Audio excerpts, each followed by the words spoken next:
All right, let's see if we can figure this out. This is a weird setup, just so you understand. I'm in the tower because we can't be outside, or I can't be outside recording this because there's just, I don't know, 800 bikes out there racing and warming up and all that sort of stuff. And I'm in the tower.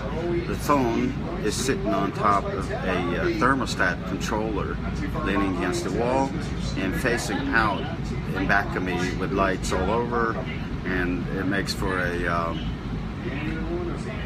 for a strange setup as with the lights. I've got shades on, so you can't see that I'm not looking straight in the camera because I'm looking at what's going on, who's watching, and all that sort of stuff. That's why I'm doing it. Basically then, this is Saturday morning. It's local time 10:40, and at noon, local time here, 6 p.m. in Sweden, 5 p.m. in the UK. And the rest of you, I see you, Filippo. That's really cool to see you there. I don't know what the time would be over in your place, but whatever. It's going to be up there in about 90 minutes, something like that. So keep track of the live stream thing. What happened yesterday was absolutely fantastic. I mean, I haven't seen anything like it. I've seen a lot of drag racing, I've seen a lot of nitro bike racing, but this was fantastic. In one single day, we had 4 updates of the quickest and fastest list. 4 updates. We had movements in the ET list. We had movements in the mile per hour list and so forth. I'm gonna try to see if I can recall what the hell that was all about. We ran a Q1 at night. We started at 5 p.m. and you know the sun kind of set down and the track conditions were absolutely fantastic. So just running off then, if we start with Pingle Top Fuel, we had 6 bikes that got down the track. Chris Hand at the back end had some issues there, 25 seconds. Mitch Brown ran a 6.24, and then Rickard Gustafsson, Mr. 600, ran a 6008 in the number 4 spot. Ian King with a broken toe, he banded it up and shoved it down the boot and went down the track at a very respectable 5.918 at 205 miles an hour. Obviously dropping at the back end there, so there's more to it than that. And then Dave Antine did something cool. He is one of the people who made a change in the fast list. He qualified number 2 with a 588 at 246.44 miles an hour, which moves him up in the 3rd place, pushes down 3rd place in the fast list, and pushes down Rickard Gustafsson, who's run a 244.70. He ran a 244.12 just the other day as well during testing.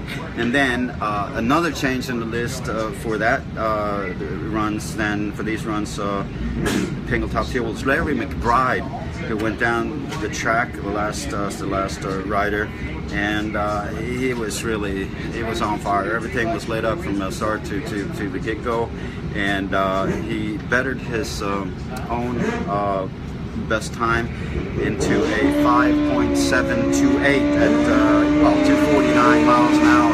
Very strong and solid run, very happy guy, and he's slowly but surely pushing with this new bike, and it's his best. Obviously he's run on any of his bikes, but we're talking about the new bike. It's been in action for I think this is the 2nd season, so that's very, very cool. So those were 2 of the changes there. And then if we go into let's see here, if we go into Pingle Top Fuel Twin. Look, yeah, let me just say there were only 6 started, or 6 guys that scored times. We were missing Sam Wills, who came up to the line, but there's some sort of issue with the chassis, I think front end or something. Don't quote me on that. So he was rolled back, and but he'll obviously be out today during the qualifying runs. Pingle Top Fuel Twin, really cool. We had 9 people who scored times. At the back, Jake Stundovitz with troubles, as well as Greger Johansson in the A spot, also with troubles. 12:53 versus 11:99. Tracy Kyle then in the number 7 spot, 7:75. Anders Hanström, my personal favorite here at this race. This is his 4th run, and he ran another new personal best and is now down at 6:54. He's run 4 runs down the track, and basically, as far as I'm concerned, he's been hitting it 100% of the way under power. He ran a 690, 674, 658, now to 654. which I think is, relatively speaking, that's the most consistent bike of them all here at Southern Georgia Motorsports Park. Jay Turner took his bike out and came into qualifier number 5, 6:36. Ricky House 6:34. Tommy Grimes on the Beast, the Swedish-owned parallel twin at number 3 spot, 6:31 at 225. And then let's see, Ty Tharp, number 2 qualifier, 6:29, 2:15. And then something that is just it's just beyond comprehension. Tak Shigematsu riding the DJ Pro Charger Nitro Twin. I mean, just think about that kind of concept.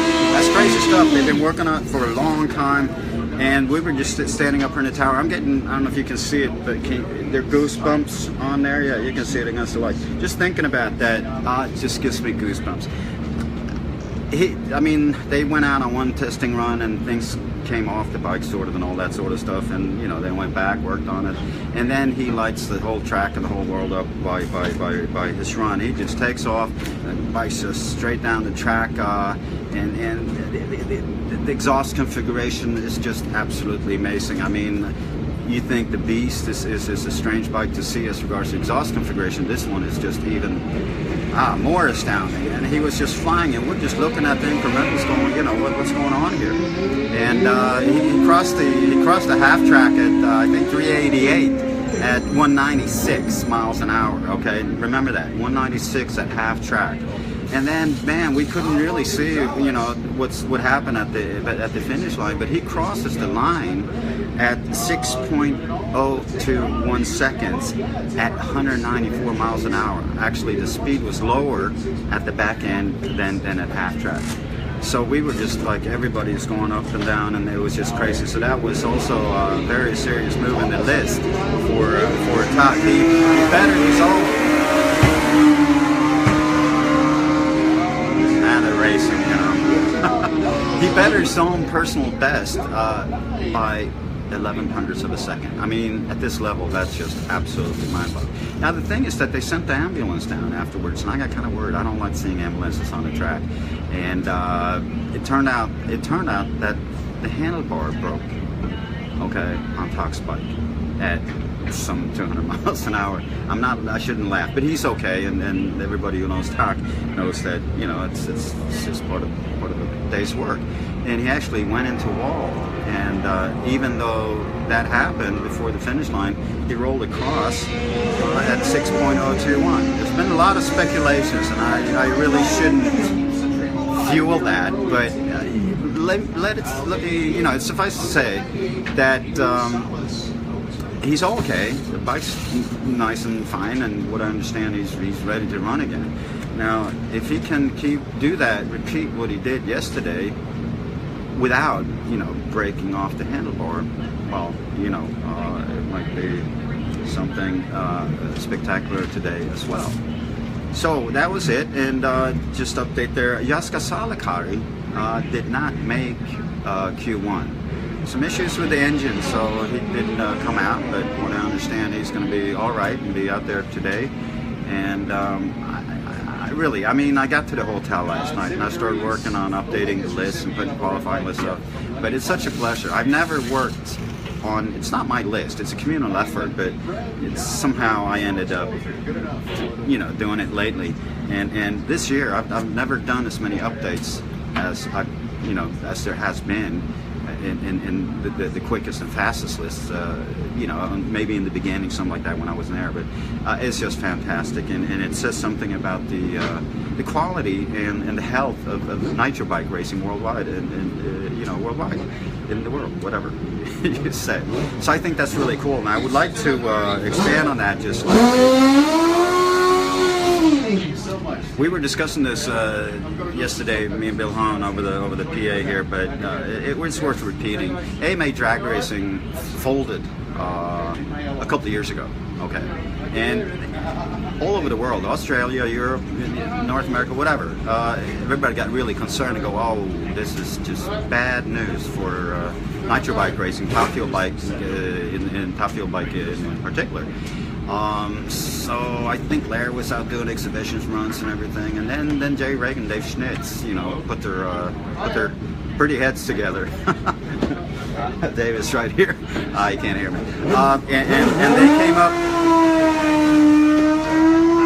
And they came up with this concept, Manufacturer's Cup, and it started out nice and fine, and it just grew and it grew and it grew, and you know, Top Fuel bikes, Nitro Twins, everything just started gathering here, and we've been over, you know, 2 times before with a couple of bikes. So Svensson Brothers was here in Bradenton 2013. Pat Bankston's been here twice, Bradenton and here at SGMP, and we're all back and forth and force. And this is just fantastic. We have at least 10 bikes in Pingle Top Fuel Twin. We have at least 7 bikes in Pingle Top Fuel bike.